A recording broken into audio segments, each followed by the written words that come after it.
Sebagai upaya pemerintah dalam menghadapi tatanan baru atau new normal, Forum Koordinasi Pimpinan Daerah Kabupaten Goa mendirikan Kampung Rewako yang diresmikan langsung oleh Adnan Puhita Ihsanias Limpo.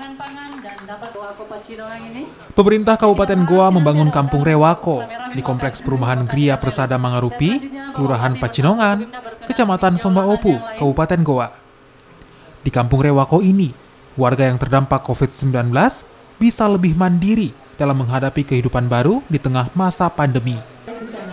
Sejumlah fasilitas yang berada di Kampung Rewako bisa dinikmati warga, seperti ruang kesehatan, ruang karantina, petugas kesehatan, serta posko kesehatan yang menyediakan obat-obatan. Selain itu, juga tersedia lahan pertanian dan budidaya ikan lele untuk memenuhi kebutuhan pangan dapur umum.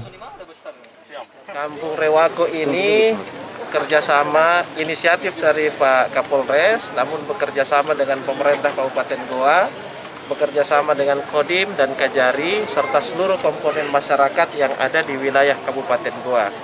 Kampung Rewako ini sebagai wujud kerjasama dan melambangkan sebuah kekompakan antara pemerintah bersama dengan seluruh masyarakatnya di dalam rangka mengantisipasi situasi pandemi yang tidak menentu. Sementara itu, Kapolres Goa selaku inovator Kampung Rewako berharap warga bisa menerapkan aksi saling gotong royong dalam mengelola Kampung Rewako dengan harapan warga bisa lebih mandiri menghadapi tatanan baru atau new normal dan menekan penyebaran COVID-19. Pola yang dilakukan prinsipnya adalah gotong royong dan mandiri. Kenapa gotong royong? Karena saat ini kalau kita bicara anggaran dari pusat maupun sampai tingkat desa tidak ada lagi, sudah dipotong.